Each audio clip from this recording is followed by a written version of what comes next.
Hello everyone, NEET 2025 में जो भी कैंडिडेट पार्टिसिपेट कर रहा है उन छात्रों के लिए जाना बहुत ज़रूरी है कि स्टेट कोटा के एलिजिबिलिटी रूल्स क्या होते हैं, एलिजिबिलिटी क्राइटेरिया उनकी क्या है। क्योंकि हर स्टेट का अपना अपना अलग क्राइटेरिया रखा है। कुछ स्टेट्स जो हैं ओपन स्टेट होते हैं और कुछ स्टेट क्लोज स्टेट होते हैं जहाँ पर अदर स्टेट के कैंडिडेट पार्टिसिपेट नहीं कर सकते हैं। नीट 2025 में जो भी कैंडिडेट ने फॉर्म फिल किया है या कर रहे हैं, तो वो कैंडिडेट एग्ज़ाम के बाद जब काउंसलिंग में पार्टिसिपेट करेंगे उनको कुछ कम मार्क्स होते हैं या फिर प्राइवेट कॉलेज की चॉइस होती है। तो आपको ये लगता है कि भाई मेरे को प्राइवेट कॉलेज लेना है, तो कुछ स्टेट में प्राइवेट कॉलेज नहीं मिल पाते हैं। बिकॉज रीज़न ये होता है कि वो क्लोज स्टेट होते हैं। कुछ स्टेट में कंडीशन होती है कि भाई आपने हमारे यहाँ से स्टडी की हो या हमारे यहाँ से डोमिसाइल हो या कुछ और कंडीशंस होती हैं। तो आज की इस वीडियो में आपको पूरा सभी स्टेट का स्टेप बाय स्टेप बताऊंगा, गवर्नमेंट और प्राइवेट दोनों, और साथ ही एनआरआई सीट के लिए। ठीक है, तो प्रॉपर आप वीडियो को बिल्कुल भी स्किप ना करें, ये वीडियो आपके लिए बहुत ज़्यादा इंपॉर्टेंट होने वाली है। राइट, ये काउंसलिंग में आपकी बहुत ज़्यादा हेल्प करने वाली है। राइट, और फ्रेंड्स लास्ट 5 ईयर से काउंसलिंग करा रहा हूँ। आप चैनल को सब्सक्राइब कर लें और मेरा नंबर जो व्हाट्सएप से हो रहा है, ये व्हाट्सएप नंबर अपने मोबाइल में सेव कर लें। जब काउंसलिंग होगी तो बहुत ही नॉमिनल फीस में आप इस नंबर की सहायता से काउंसलिंग में पार्टिसिपेट कर सकते हैं। सेकेंडली, आपका कोई डाउट हो तो आप मेरे इस व्हाट्सएप नंबर पर मुझसे कॉन्टैक्ट कर सकते हो आज ही। ठीक है, सबसे पहले हम बात कर लेते हैं उत्तर प्रदेश स्टेट की। उत्तर प्रदेश स्टेट में जो गवर्नमेंट कॉलेज है, यहाँ पर आगे डोमिसाइल सर्टिफिकेट आपके लिए रिक्वायर्ड है। जिन कैंडिडेट के पास उत्तर प्रदेश में पार्टिसिपेट करना चाहते हैं फॉर गवर्नमेंट कॉलेज, केवल गवर्नमेंट कॉलेज के लिए तो डोमिसाइल रिक्वायर्ड है। अगर आपके पास डोमिसाइल नहीं है तो आपने 10th और 12th उत्तर प्रदेश स्टेट से किया है, फिर आप चाहे किसी भी स्टेट से बिलोंग करते हो तो आप उत्तर प्रदेश की गवर्नमेंट कॉलेज सीट पर पार्टिसिपेट कर सकते हो। वहीं पर अगर हम यूपी की प्राइवेट सीट की बात करें तो ये कोई रिक्वायर्ड नहीं है, एजुकेशन कोई रिक्वायर्ड नहीं है। ओपन स्टेट हो जाता है आपकी प्राइवेट सीट्स के लिए। आप किसी भी स्टेट से बिलोंग करते हैं, आपने पढ़ाई कहीं से भी की हो, आपके पास डोमिसाइल किसी भी स्टेट का हो, लेकिन अगर आप प्राइवेट कॉलेज लेना चाहते हैं उत्तर प्रदेश में तो आप पार्टिसिपेट कर सकते हैं। राइट, वहीं पर हम एनआरआई सीट की बात करते हैं तो उत्तर प्रदेश में कोई भी एनआरआई सीट नहीं है। सेकेंडली, दिल्ली स्टेट की बात करते हैं तो दिल्ली स्टेट में गवर्नमेंट कॉलेज की सीट के लिए आपको डोमिसाइल की कोई रिक्वायरमेंट नहीं है, लेकिन आपने 11th और 12th दिल्ली स्टेट से किया हो, ये मस्ट है। डोमिसाइल आपका कहीं से भी हो, आपने जाकर के दिल्ली से 11th-12th किया हो, आप दिल्ली के गवर्नमेंट कॉलेज में पार्टिसिपेट कर सकते हैं। दिल्ली के प्राइवेट कॉलेज की बात करते हैं तो ACMS कॉलेज आपको पता होगा, open for defence candidate for all over India. Defence candidate अगर आप हैं, राइट, आप डिफेंस बैकग्राउंड से बिलोंग करते हैं, आप वहाँ पर पार्टिसिपेट कर सकते हैं ACMS। फिर आप चाहे किसी भी स्टेट से बिलोंग करते हो। दिल्ली में भी कोई एनआरआई सीट नहीं है। मध्य प्रदेश की बात करें तो गवर्नमेंट कॉलेज के लिए डोमिसाइल रिक्वायर्ड है, प्राइवेट कॉलेज के लिए भी डोमिसाइल रिक्वायर्ड है, लेकिन यहाँ पर जो एनआरआई है वो एनआरआई की प्राइवेट कॉलेज में सीट्स, एनआरआई की कुछ सीट्स है प्राइवेट कॉलेज में। ठीक है, दूसरा मैं आपको बता दूं, एजुकेशन आपने कहीं से भी की हो मध्य प्रदेश में, लेकिन गवर्नमेंट और प्राइवेट के लिए डोमिसाइल रिक्वायर्ड है। आपको डोमिसाइल मध्य प्रदेश का ही चाहिए। ऐसा जरूर है कि आप फर्स्ट राउंड के बाद सेकंड राउंड में जो प्राइवेट कॉलेज है मध्य प्रदेश के, वो पार्टिसिपेट कर सकते हो, लेकिन उसमें कंडीशन है कि भाई पहले हमें अपने स्टेट के बच्चों को सीट देंगे। अगर सीट बचती है तो आप अदर स्टेट के कैंडिडेट की सीट मिलने वाली है। लेकिन आज तक का रिकॉर्ड है कि मध्य प्रदेश में किसी अदर स्टेट कैंडिडेट को कोई सीट अलॉट नहीं हुई है। तो आप मध्य प्रदेश का सहारा छोड़ दें अगर आप मध्य प्रदेश के लिए जाना चाहते हो तो। ठीक है, सेकंड है हमारा बिहार स्टेट। यहाँ पर गवर्नमेंट कॉलेज में जाने के लिए आपके पास डोमिसाइल होना चाहिए वहाँ का। अगर डोमिसाइल नहीं है तो आपके पेरेंट्स का डोमिसाइल होना चाहिए, आपका हो या आपके पेरेंट्स का डोमिसाइल हो, तो आप गवर्नमेंट सीट के लिए जा सकते हो। बिहार के लिए प्राइवेट कॉलेज में कोई भी डोमिसाइल, कोई स्टडी रिक्वायर्ड नहीं है, ओपन स्टेट हो जाता है, आप वहाँ पर पार्टिसिपेट कर सकते हो। Secondly, NRI seat private college में है वहाँ पर। हरियाणा की बात करते हैं तो हरियाणा में यहाँ पर बोनाफाइड रेसिडेंस आप हों या फिर आपने 11th और 12th जो है हरियाणा से किया हुआ हो, तो आप गवर्नमेंट कॉलेज के हरियाणा सीट पर पार्टिसिपेट कर सकते हो। दूसरा, स्कूल प्रिंसिपल सर्टिफिकेट रिक्वायर्ड आपका होगा। सेकेंडली, प्राइवेट जो भी हरियाणा की प्राइवेट सीट है वहाँ पर कोई डोमिसाइल रिक्वायर्ड नहीं है, लेकिन एनआरआई में गवर्नमेंट और प्राइवेट कॉलेज के लिए सभी सीट्स पर, वहाँ पर गवर्नमेंट कॉलेज में भी सीट्स है और प्राइवेट कॉलेज में भी सीट्स है। ये ओपन है, किसी भी स्टेट से बिलोंग करते हो पार्टिसिपेट कर सकते हो।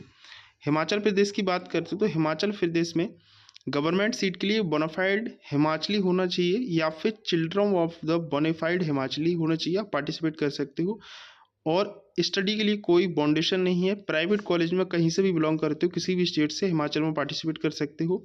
यहाँ पर गवर्नमेंट और प्राइवेट की कॉलेज में एनआरआई सीट हैं जो कि ओपन है सभी स्टेट के कैंडिडेट के लिए। उत्तराखंड में बात करें तो उत्तराखंड के लिए गवर्नमेंट कॉलेज के लिए वहाँ का डोमिसाइल जरूरी है और 10th और 12th भी जरूरी है। दोबारा से सुनिएगा, उत्तराखंड स्टेट में अगर आप गवर्नमेंट सीट लेना चाहते हो तो फर्स्टली आप उत्तराखंड के डोमिसाइल कैंडिडेट हो और आपने 10th और 12th भी उत्तराखंड से किया हो, ठीक है। उत्तराखंड के प्राइवेट कॉलेज में कोई मैनेजमेंट सीट के लिए कोई डोमिसाइल कोई एजुकेशन रिक्वायर्ड नहीं है। आप मैनेजमेंट सीट के लिए किसी भी स्टेट से बिलोंग करते हो आप पार्टिसिपेट कर सकते हो। वहाँ पर प्राइवेट कॉलेज में एनआरआई सीट हैं, तो आप अगर प्राइवेट कॉलेज में जाना चाहते हैं एनआरआई सीट के लिए तो आप एनआरआई सीट पर जा सकते हो।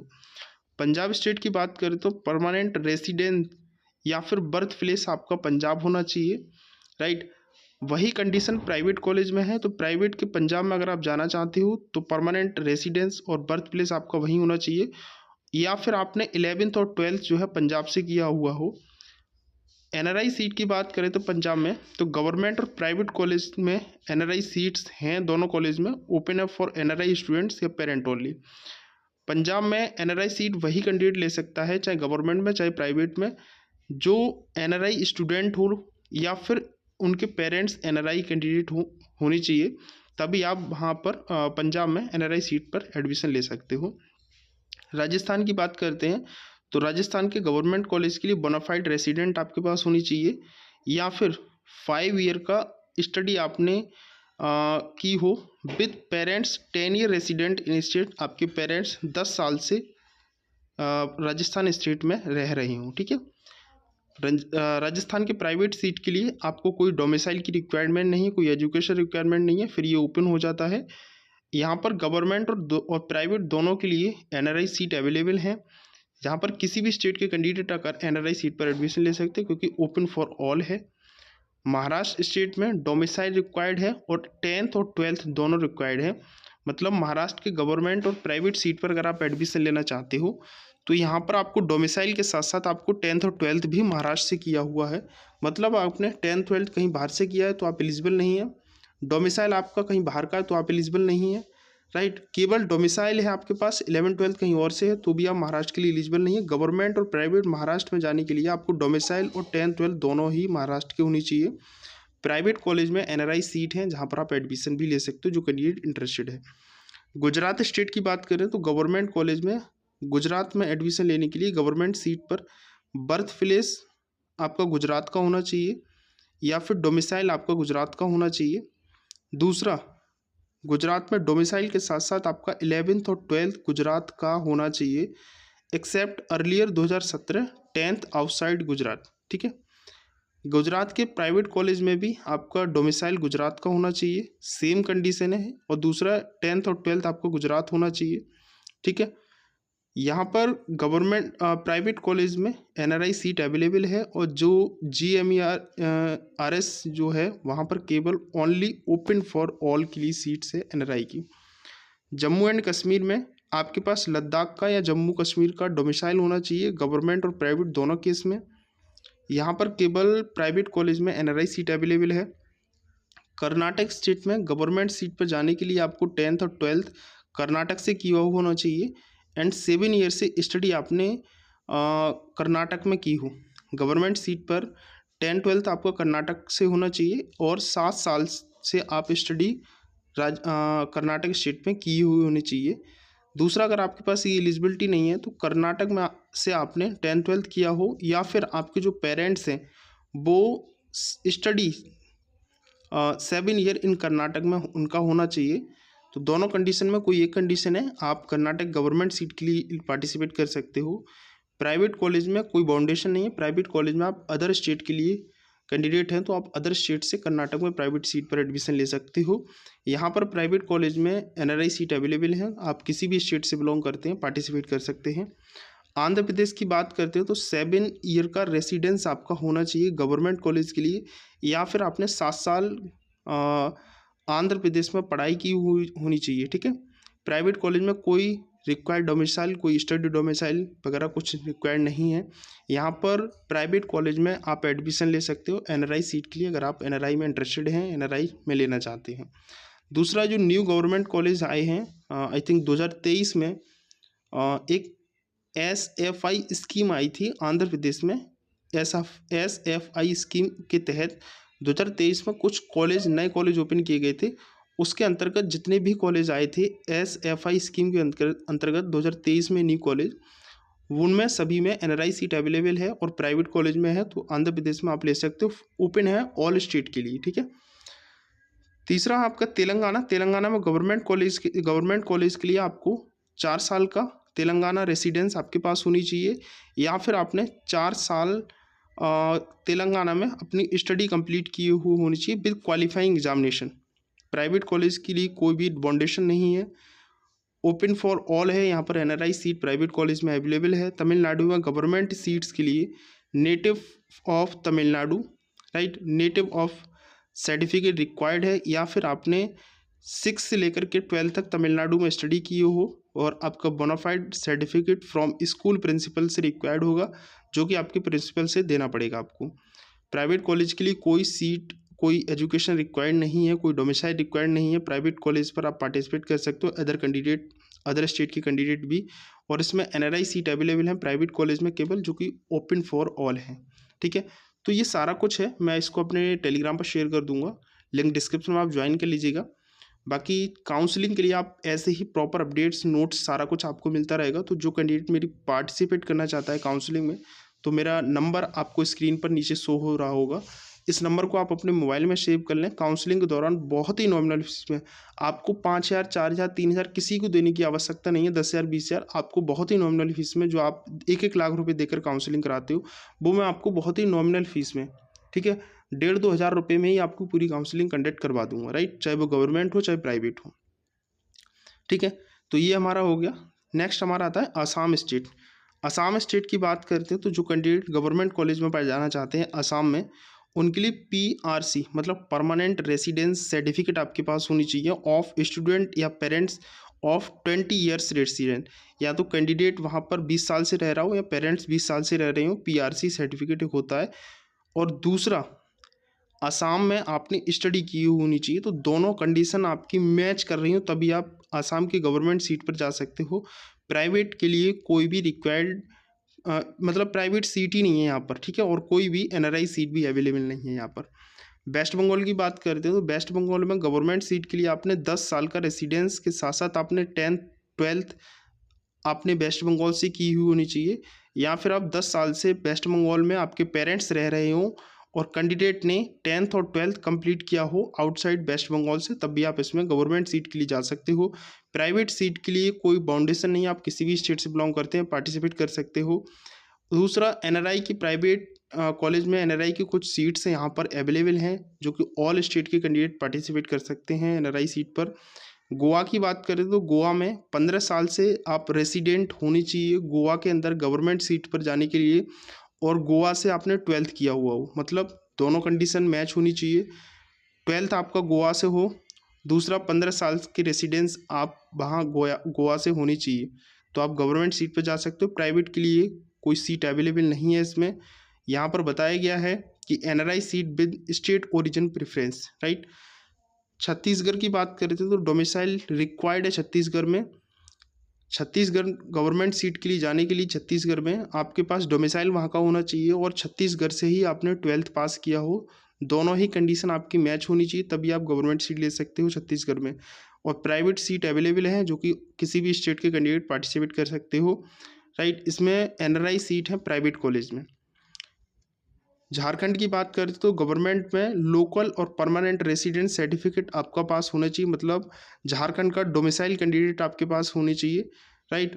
आपने एजुकेशन कहीं से भी ली हो कोई मैटर नहीं करता। प्राइवेट के लिए कोई भी रिक्वायर्ड डॉक्यूमेंट्स की आवश्यकता नहीं है और इसमें कोई भी एनआरआई सीट भी अवेलेबल नहीं है। उड़ीसा की बात करें तो उड़ीसा में आपका यहाँ पर उड़ीसा में नेटिविटी सर्टिफिकेट आपके पास होना चाहिए, राइट, परमानेंट नेटिव उड़ीसा। और एजुकेशन आपने कहीं से भी की हो, प्राइवेट में भी आपके पास नेटिविटी सर्टिफिकेट होना चाहिए। प्राइवेट कॉलेज में एनआरआई सीट उड़ीसा में अवेलेबल हैं। त्रिपुरा के गवर्नमेंट कॉलेज के लिए आपके पास कम से कम 10 साल का residence with state eligibility claimed in the NEET form. आपने नीट फॉर्म में एलिजिबिलिटी को अगर क्लेम किया है तो ही आप त्रिपुरा की गवर्नमेंट सीट पर जा सकते हो, जहां पर आपको 10 साल का रेसिडेंस दिखाना पड़ेगा, या फिर पेरेंट्स का 10 साल का रेसिडेंस आपके पास होनी चाहिए त्रिपुरा स्टेट में, और नीट के एप्लीकेशन फॉर्म में आपने एलिजिबिलिटी को क्लेम किया हो। दूसरा, प्राइवेट पर कोई भी यहाँ पर रिक्वायर्ड डॉक्यूमेंट नहीं है। चंडीगढ़ की बात करें तो गवर्नमेंट कॉलेज के लिए पेरेंट्स रेसिडेंस फॉर 5 ईयर्स, ठीक है, प्रीसीडिंग डेट ऑफ एप्लीकेशन। तो एप्लीकेशन की डेट तक आपका पेरेंट्स जो हैं वो 5 ईयर के रेसिडेंस कैंडिडेट होनी चाहिए चंडीगढ़ के, या फिर आपने 10th और 12th चंडीगढ़ से किया हुआ होना चाहिए, ठीक है। प्राइवेट की कोई भी सीट चंडीगढ़ में अवेलेबल नहीं है। तो यहाँ पर बताया गया कि NRI seat for actual NRI with last 3 year study in the foreign country. अगर आप एनआरआई कैंडिडेट हैं और आपने लास्ट 3 ईयर स्टडी की हुई नहीं चाहिए फॉरेन कंट्री से, तो आप एनआरआई सीट पर जा सकते हो। अगर आपने 3 साल की स्टडी फॉरेन कंट्री से नहीं की है तो आप एनआरआई सीट नहीं ले सकते हो चंडीगढ़ में। पौंडीचेरी की बात करें तो native of UT parents 5 year residence preceding of date of application. Pondicherry में गवर्नमेंट सीट लेने के लिए आपके पेरेंट्स यूटी पेरेंट कम से कम 5 साल के रेसिडेंस कैंडिडेट होने चाहिए आपके एप्लीकेशन फॉर्म की डेट तक, ठीक है। या फिर आपने 12th पौंडीचेरी से किया हो और 5 साल के रेसिडेंट कैंडिडेट होनी चाहिए आप पौंडीचेरी की, तो आप गवर्नमेंट सीट ले सकते हो। प्राइवेट सीट के लिए कोई डॉक्यूमेंट, कोई रेसिडेंस रिक्वायर्ड नहीं है। यहाँ पर गवर्नमेंट और प्राइवेट दोनों में एनआरआई सीट अवेलेबल है, राइट। तो ये हैं आपके सभी स्टेट, जो कि आपकी जो स्टेट हैं वो आप देख सकते हो। मैंने सारे स्टेट का आपको स्टेप बाय स्टेप बता दिया। कुछ समझ नहीं आया हो तो आप बहुत वीडियो को पॉज करके, रोक करके वीडियो को देख सकते हो। पूरी डिटेल के साथ मैंने आपको इसमें बता दिया है। इसके अलावा आपको कुछ भी डाउट रह जाता है तो आप मेरे कमेंट में पूछ सकते हो। काउंसलिंग के लिए आप मेरे चैनल को सब्सक्राइब कर लें, नीट की सारे अपडेट्स के लिए सब्सक्राइब कर लें, और इस वीडियो को ज़्यादा से ज़्यादा शेयर कर दें जिससे सभी कैंडिडेट को पता चल सके। बाकी का जो बच्चा पेड काउंसलिंग के लिए लेना चाहता है तो पेड काउंसलिंग में आपसे एक गलती आपको काउंसलिंग से बाहर कर सकती है, तो आप गलती ना करें।